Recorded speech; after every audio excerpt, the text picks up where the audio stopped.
Today we're talking about art fatigue. Not art block, art fatigue. And I want to talk about it because I just went through it with the piece that you're seeing me create right now. The biggest takeaway from this video is going to be that art fatigue comes from a variety of different places and strikes for different reasons. So it's important to really examine why you're feeling the way that you're feeling and digging down and getting to the bottom of what you can do in order to combat it. And that's exactly what this video is about. I'm gonna share some of my own experiences with art fatigue and share the ways that I went about tackling it. And I know there's no such thing as a one-size-fits-all solution, but I hope some of these ideas maybe resonate with you and you can take something away from this. Some of you might use the terms art block and art fatigue interchangeably, but I don't.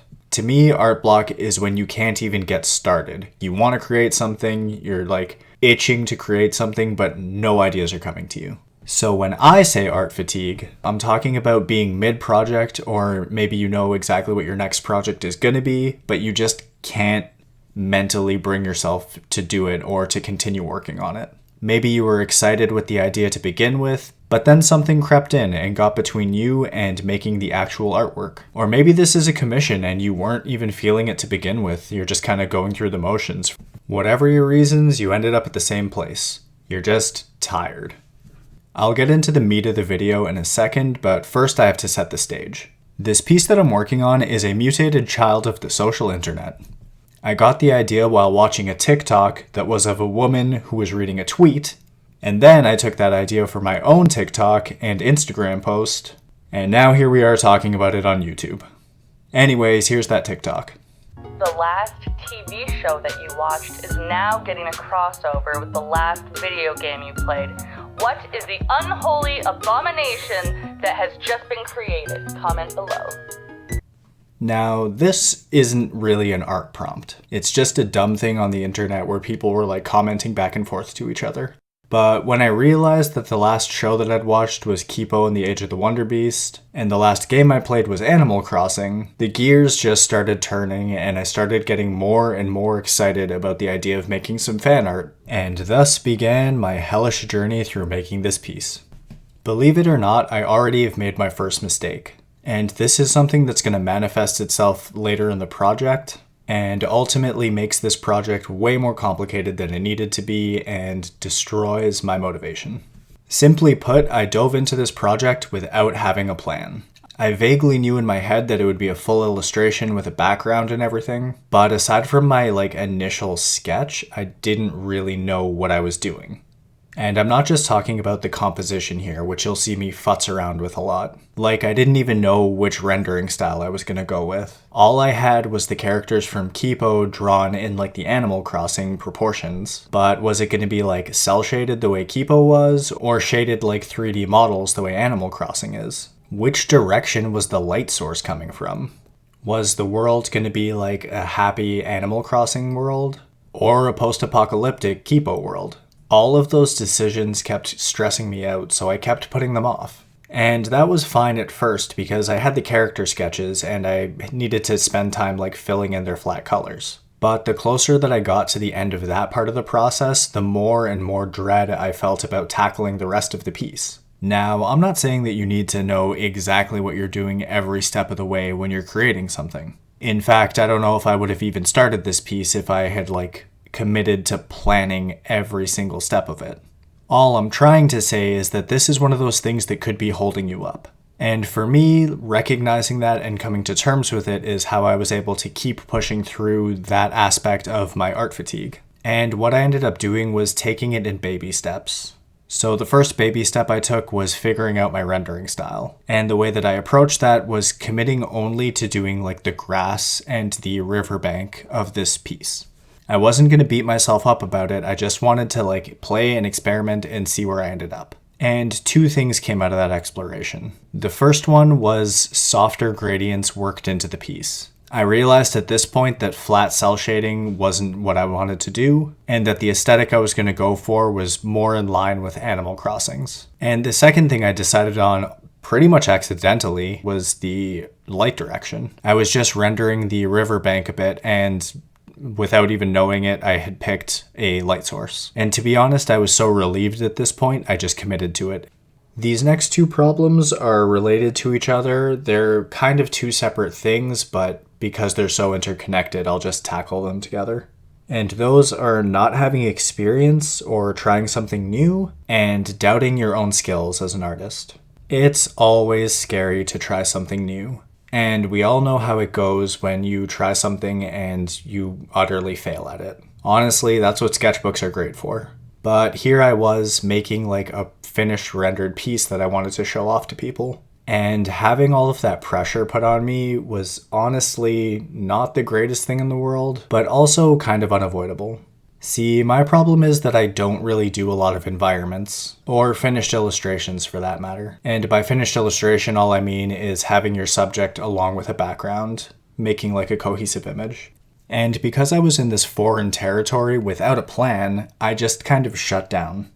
And because I shut down, I started doubting my skills as an artist. Now, this isn't the easiest slump to get out of, but there is, fortunately, some things that you can do here. The first is identifying what exactly you're struggling with. So in my case, I started with this overarching feel of art fatigue, which I then deconstructed into not having any experience with what I was doing and feeling lost, which gave me a good foundation for what to do next. And that was to find some tutorials on composition and making backgrounds. So that's what I did. I stepped away from this piece for a bit and got some advice from other artists on the internet. I still didn't come back to the piece with 100% confidence, but it was enough to be able to push through and realize that even if this wasn't going to be perfect, I needed to take this step in order to make better pieces down the line. And in that way, I was able to turn my doubt of my skills into a fuel that I'd use to improve and get better over time. Basically, I knew that if I gave up on this piece now, I would just feel like garbage about it, and it would affect my work in the future. Another problem that came up in the midst of my frustration was losing sight of the reason why I started making this piece in the first place. And this is also where I kind of hit a tipping point, where I went from having fatigue to full-on burnout. Oh, how do I say this? So I told you in the beginning that I was like really excited about this idea and that I wanted to post it on TikTok and on Instagram. But at some point in the process, my priorities had kind of reversed. I started to care more about the posts and what kind of attention they might receive than I did about the actual work and creating something fun from two fandoms that I really enjoy. And I feel like a lot of that is caught up with the rest of the things that I've been talking about, like how painful the creation process was for me. Like even though I'm listing all of these things out, everything that I'm talking about was kind of happening all at the same time. And when I finally got to a place where I was wondering what the point even was, I was thinking to myself, I'm going to post this on TikTok and it's going to completely flop. And I was right, actually. When I did post it on TikTok, that was like one of my worst posts. But that's not why I set out to do this in the first place. And having to confront these two like conflicting ideas of doing it just for the social status versus doing something because I was enjoying the idea of it and I wanted to just create it for the sake of creating it. I don't know, being caught in that situation just kind of broke me, I guess. And this isn't the type of thing that'll get fixed by watching a tutorial or practicing more. If you're having doubts about why you're creating the work that you're creating, you're just gonna have to look within you and come to terms with what you're doing and why you're doing it. So this is when I took a break. And that break is about two separate things that I was kind of dealing with at the same time. The first was this question about why I was creating stuff, but the second reason is that I've actually been pushing myself to create art at a really rapid rate these past couple of months. And I've had a lot of steam for it, and I've just been kind of riding that wave, doing as much as I could in the time that I had. But by the time I got to this piece, and with all of the feelings I was having around it, it really just... It's like I said, I burnt out really hard, and I needed to take some time to just recharge my batteries. And I know this is the advice that you'll get in every video about art fatigue and burning out, but It's kind of true. Once you hit that kind of point, you really got to focus on yourself and really worry about self-care. And it honestly does wonders. So get sleep, eat some freaking vegetables, and don't even worry about making any art at all. Just completely throw it away for a minute. I'll even go so far as to say, like, don't watch any art tutorials. Like, if you're burnt out right now, don't watch any of my videos. Because at least for me, watching videos about advice or like trying to advance yourself artistically when you're in that kind of mental state, it's just stressful and gives you anxiety. And you don't need that. Right now, you're trying to rest and recover. And luckily for me, I'm very good at not making art for a while.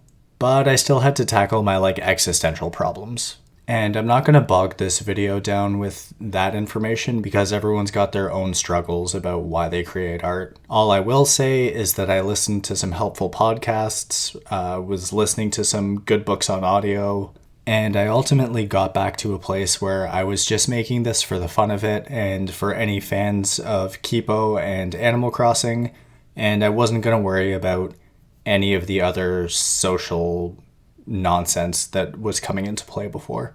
And this is actually also the time when my TikTok changed from me trying to like look impressive with my art skills to just kind of adding value to that community by making dumb stuff. You know, really engaging with the comments and taking people's ideas and just making silly drawings for the sake of making silly drawings. And honestly, I've been in a much better place since I came to that conclusion. Like, of course, I want attention and affirmation. That's why I post stuff on the internet. But ultimately, none of it matters if I'm not adding value in the places where I'm posting. And that's all I've got for you today. I'm sure that there's many more reasons why anyone could be feeling art fatigue or burnout, but I don't personally have any experience with that. So if you have anything to add to the conversation, just leave it in the comments and let's talk there. The only thing I really want to reiterate here is that all of these complex thoughts and feelings were coming at me all at the same time and culminating in this nebulous idea of art fatigue. So it makes a lot of sense to like have that feeling, not know where it's coming from and not know what to do with it. So the only thing I can ask of you is to really try to pick apart all of the different aspects of why you're feeling the way you're feeling and try to tackle each problem individually. And yeah, I guess that's it. I hope this was helpful to someone out there, and I hope you like the drawing. Shout out to my 8 subscribers and have a lovely day.